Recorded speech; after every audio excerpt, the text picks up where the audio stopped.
welcome to this spontaneous update video. It's been a minute since I've made a new video and I decided to go ahead and do so. As you can tell, I've got new glasses, a new shirt, and a new environment.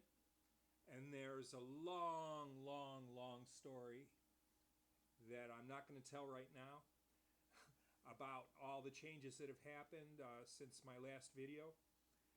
But I just thought I've uncovered some fairly interesting material.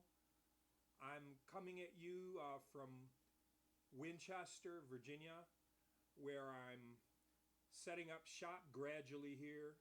I intend to be both in Iowa and Virginia if that could work out. It might work out, it might not.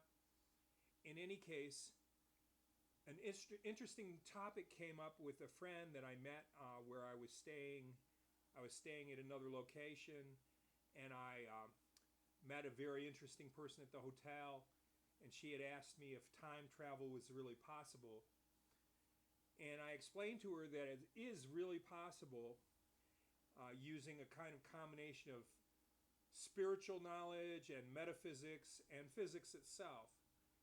And I think she thought I was kind of kidding, but I came back a couple days later and I started to explain it to her about how it would work. This is my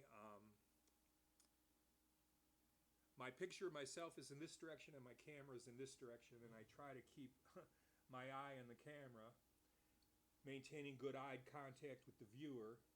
But then I can get kind of confused because unlike the person I'm going to tell you about, he has about 4 or 5 cameras set up at his base in Colorado. I'm going to tell you about him.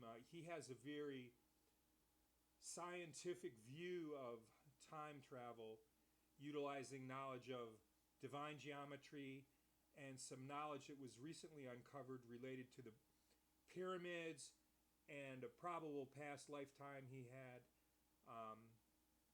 In fact, he had more than one past lifetime related to the pyramids. Assuming he's correct, there's a good chance this guy was the great sleeping prophet known as Edgar Cayce, and also a kind of divine master or close to divine master in Egypt who helped to create the pyramids.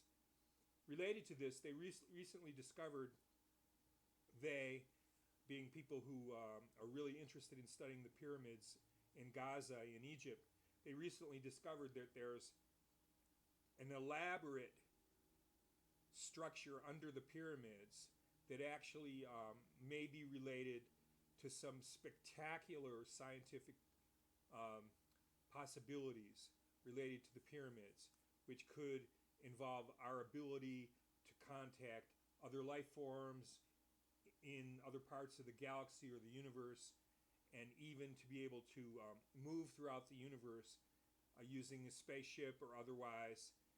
This is all related indirectly to this new discovery of a underground city under the pyramids in Giza in Egypt. And it's just recently discovered, and this was all foretold by Edgar Cayce. So the guy's name is David Wilcock. You may or may not have heard of him, but I'm going to link you to a recent talk he gave, which he was going very deeply into the possibilities of how divine geometry and the discovery of this amazing structure under the pyramids could lead to time travel or our ability to do just amazing things like expand our consciousness to very, very high levels, etc. And my method, though, of time travel, which I haven't yet perfected but have done a little bit, is much simpler than David's method. But David has a kind of almost scientific explanation, very spiritual but very scientific. And another person who commented recently on the underground structures of the pyramids that was recently discovered is another mini guru. I call David a mini guru, which I mean a person with super advanced knowledge beyond most human beings, but but I don't believe he's got yet a divine level of consciousness, which means he can still make mistakes or misunderstand what's the most important aspect of what he's teaching, but his teaching is still profound. Like I said, I'll give you the links to all that under this video. And I'm also going to give you the links to where Elizabeth April discusses this. In fact, she was recently saying that because of some threats or something, she had to make some of her videos private. So I'm not sure if this video I'm referring to for Elizabeth April is still available. But anyway, she was discussing an even more interesting aspect of what's recently discovered under the pyramids in Egypt. So if I can get that link to EA, to Elizabeth April, I will do so. It might be available only on her personal website. So I'll just give you all the links that are available. The simple method I was telling my friend is this wonderful half Japanese, half American woman who was working at a hotel I was staying at. This is a very, very simple method utilizing consciousness directly. Because there's only one thing in the universe, or only one thing in existence, which is divine being. Sometimes it's called pure consciousness. Sometimes it's called the field of pure intelligence. Sometimes it's called the impersonal aspect of God. That's what Maharishi Mahesh Yogi sometimes called it. It can be called the field of pure love, a field of pure creative intelligence, a field of pure unmanifest energy, or pure existence. Has many, many names, but it created everything from within itself. And so if we're in full contact with that field, we can time travel or do pretty much anything else we want to do.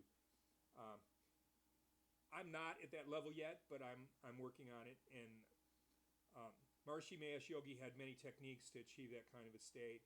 And the divine masters, like Jesus, I call him Heshua, or Buddha, or Maharishi, or Mahavatar Babaji, or Yogananda, or Holy Wilcock, the Messiah for the Native Americans. These divine masters and other divine masters seem to have a very direct linkage to this field of pure love, pure existence, pure intelligence. And once you're in tune with that, time travel becomes very, very easy. So anyway, I just wanted to give you a quick update regarding some recent discoveries.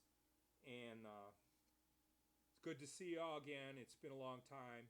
And see you on the next video. Okay, thanks.